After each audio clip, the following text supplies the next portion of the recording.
இப்போ இன்ஸ்டாகிராமில் சுற்றுறவங்களா இருந்தால் உங்களுக்கு இதை பற்றி தெரிஞ்சிருக்கும். 3D ட்ரெண்டுன்னு இப்போ நிறைய பேர் போட்டுட்ருப்பாங்க. அது எப்படி எடிட் பண்ணுறதுன்னு தான் நம்ம சப்ஸ்கிரைபரை நிறைய பேர் கேட்கல. இருந்தாலும் வீடியோ போட முடியல, வேறு எதுவும் போடுறதுக்கு இல்லை, அதனால் இதை போடுவோம். நாங்கள் வீடியோக்குள்ளே போகலாம். Show me what you got now, come and make it worth my while. Give it to me, I'm worth it. Baby, I'm worth it. இந்த மாதிரி எடிட்டை பண்ணுறதுக்கு பார்த்திங்கன்னா நமக்கு 2 ஆப் தேவைப்படும். ஒன்று பார்த்திங்கன்னா CAPCUT, இன்னொன்று பார்த்திங்கன்னா VPN ஆப்பு. CAPCUT ஆப் வந்து ப்ளே ஸ்டோரில் இருக்கான்னு பார்த்தீங்கன்னா ப்ளே ஸ்டோர்லாம் இருக்காது. ஏன்னா அது இன்னும் இந்தியாவுக்கே வரல. அதனால் நான் கீழே டிஸ்கிரிப்ஷனில் லிங்க் கொடுத்துருக்கேன். அதை டவுன்லோட் பண்ணிட்டு இது மாதிரி போங்க. உள்ளார போயிட்டீங்கன்னே அதில் கனெக்ட்னு கேட்கும். அந்த கனெக்டை வந்து கொடுத்துட்டிங்கன்னா ஏதாவது தேவையில்லாமல் அதெல்லாம் ஓடிட்டுருக்கோம். அதை கேன்சல் பண்ணிட்டு வெளியே வந்துடுங்க. அதுக்கப்புறம் CAPCUT ஆப் ஓப்பன் பண்ணிக்கங்க. அதில் நியூ ப்ராஜெக்ட்னு இருக்குது பாருங்கள், அதை ஓகே கொடுத்தீங்கன்னா உங்களுக்கு தேவைப்படுற ஒரு ஃபோட்டோ அதுமாதிரி உங்களுக்கு பிடிச்ச ஃபோட்டோலாம் செலக்ட் பண்ணிங்க. நான் ஒரு இதுக்கு 4 ஃபோட்டோ செலக்ட் பண்ணுற பாருங்க. இப்போ ஆட் செலக்ட் பண்ணி ஆடு கொடுத்துட்ட உடனே இப்படி தான் வரும் இன்டர்ஃபேஸு. இப்போ அப்படியே கீழே இருக்குது பாருங்கள், தள்ளிங்கன்னா ஃபார்மட்னு ஒரு ஆப்ஷன் இருக்குது பாருங்கள், அதை டச் பண்ணுங்கள்.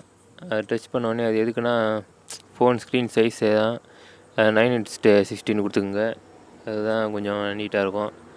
அது பண்ணி அப்படியே ஃபோட்டோவை டச் பண்ணி அப்படியே ஜூம் பண்ணிங்கனாலே உங்களுக்கு ஜூம் ஆகும். இருங்க, அப்படியே எல்லா ஃபோட்டோவும் ஜூம் பண்ணி அப்படியே பார்த்துக்கலாம். ஜஸ்ட் அப்படியே ஃபோட்டோவை நீங்கள் கீழே கிளிக் பண்ணிட்டு அப்படியே மேலே அப்படியே ஜூம் பண்ணிங்கன்னா அப்படியே கையை வச்சு அப்படியே இழுத்தாலே வந்துடும். அடுத்து இது எப்படி எடிட் பண்ணலான்னு பார்க்கலாம் வாங்க. கீழே அந்த ஸ்டைல்னு ஒரு ஆப்ஷன் இருக்குது பாருங்கள், அதில் போய் இந்த 3D ஜூம்ன்றது அமுத்துங்க. அதை அமுத்தினோடனே கொஞ்சம் டைம் ஆகும். இது ஒரு 2 நிமிஷத்துக்கிட்ட ஆகும்.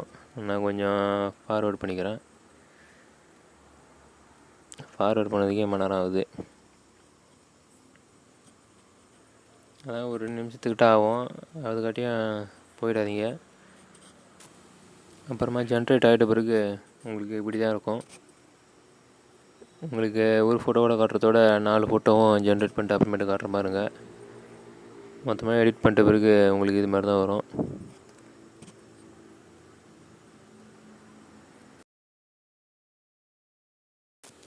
எல்லாம் எடிட் பண்ணி முடிச்சிட்ட பிறகு மேலே ஒரு ஏரோ மார்க் மாதிரி ஒரு சிம்பிள் இருக்குது பாருங்கள், அதை அமுத்தினா தான் எக்ஸ்ட்ராக்ட் ஆகலாம். அது அப்புறம் உங்களுக்கு என்ன ரெசல்யூஷன் வேணுமோ அதை கிளிக் பண்ணிட்டுங்க. கிளிக் பண்ணிட்ட உடனே எக்ஸ்போர்ட் ஆகும். எக்ஸ்போர்ட்லாம் ரொம்பவே சீக்கிரமாகிடுது. ஒரு நிமிஷம் கூட ஆகாது, அதுக்குள்ளாரே எல்லாம் முடிஞ்சிடும்.